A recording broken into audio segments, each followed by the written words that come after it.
working with a local government that just doesn't get it.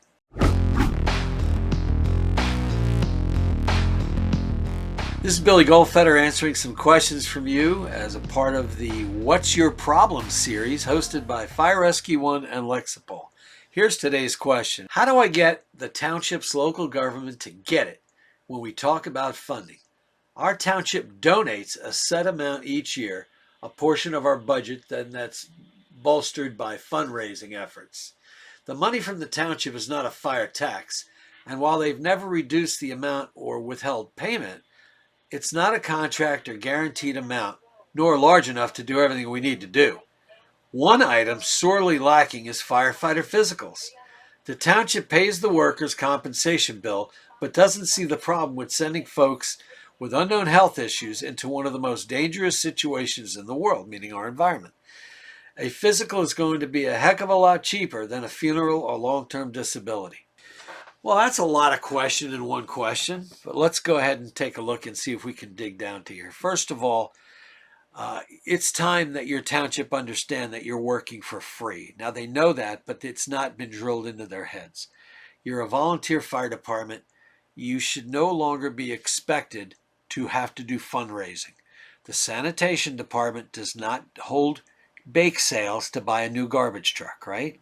And the cops don't do car washes to buy new cars. We need to stop that mentality. And the way to do it is simple education, showing numbers. Society has changed. Everybody knows that, right? Everybody's far more busy than they used to be. They're lucky they even have your members showing up when there's an emergency call. So for years and years and decades, and in some places century, right? The public has been getting this free service, free firefighting, paying little to nothing, or just attending a ham dinner and buying a dinner to pay your trucks. Well, an engine today is $500,000 plus. A ladder is $1 million plus. An ambulance is $250,000. That's a lot of damn ham to sell, and you're not going to sell enough to buy that equipment, nor should you have to.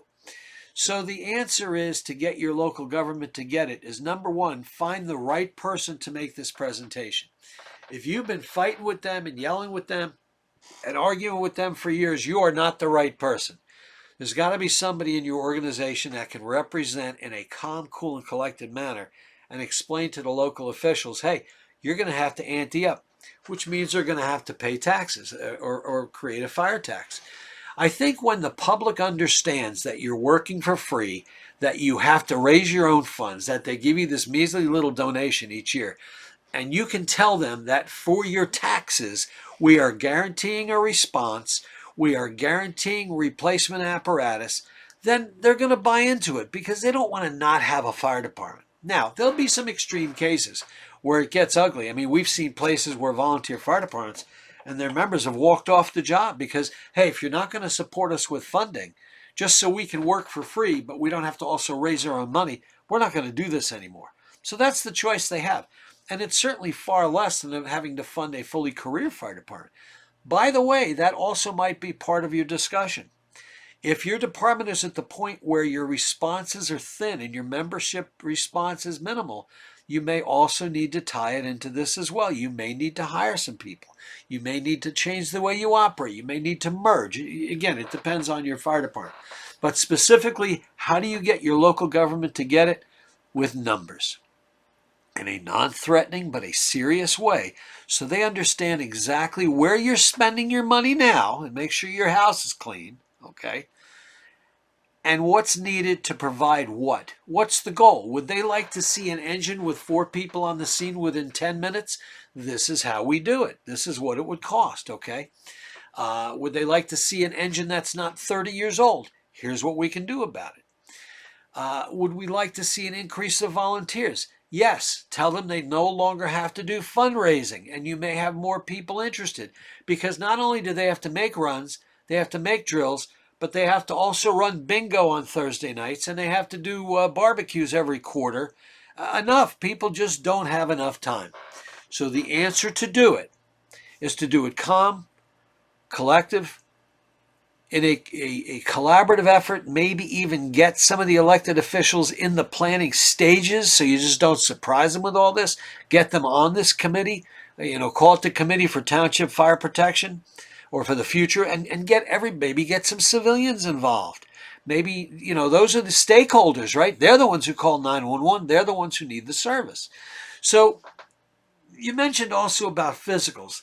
I think that goes without saying. When you're putting this package together, look at the national standards, look at the NFPA standards, look at your state standards. I don't know what state or commonwealth you're from, but look and see if there's any requirement in there at all. Physicals are a funny thing. We don't want to go because we don't want bad news. And by nature of being firefighters, we usually look for positive outcomes. We're generally optimistic people, so we don't want to find out we've got a problem, right? But it's more than just that. In most cases, you're not going to find out you have a problem. You're going to find out, hey, you're doing great, right? So why wouldn't you want to go through that? Also, as you mentioned, the workers' comp costs, the hospitalization costs, the increase of insurance, and the funerals and all that. I'm not going to, honestly, the funeral is not your expense. Your expense is your long-term injury and the loss of a member or somebody critically injured, the emotional aspect behind that. I mean, Big Joe is the driver of Tanker 1. Big Joe weighs 350 pounds, and in his 72 Buick, there's nothing but candy wrappers in the back. We can pretty much tell you that Big Joe's going to drop, and he's going to drop at a higher stress level, such as driving the apparatus, shuttling water, stretching a line. So let's think about Big Joe and take care of Big Joe. This is a pretty good discussion, or question rather. I think there's many areas in this country, and I know, that have been getting free fire protection for years. But as our staffing gets reduced because of the volunteer problem in our nation, and the funding becomes a problem, the local government officials are going to have to wake up and decide what they want to do. Here's one more thing. Check and see if the law requires your local government, your local township, to provide fire protection.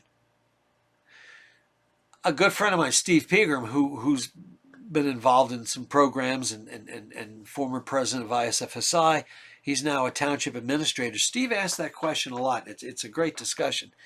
What says you have to have a fire department? Big deal, right? I'm going to assume in your discussion here in your township that the law does require the township to provide fire protection. Well, that puts the onus on them. Now, if you are an all-volunteer department, get ready for them to start looking at your numbers, looking at your finances. You got to be upfront with this stuff. If you're asking for more money, you better be able to show them what you've done with the money you have.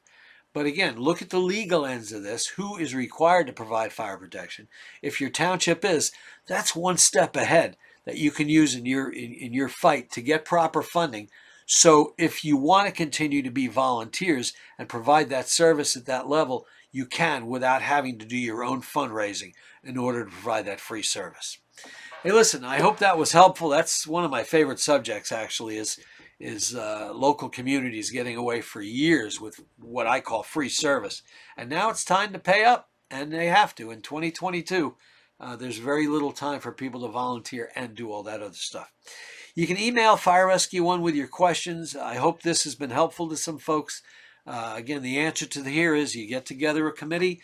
We understand the problem. We need to solve our funding issue, and let's move forward and come up with the best way to do it that best benefits who? The public. That's number one. Write in anytime. I'm very glad to help you with solutions or help you solve some problems you may be facing. Take care. Thank you. Hey, send me your ideas, your thoughts, your problems, issues. I'll be glad to address them on here. I hope you find this of interest. Take care.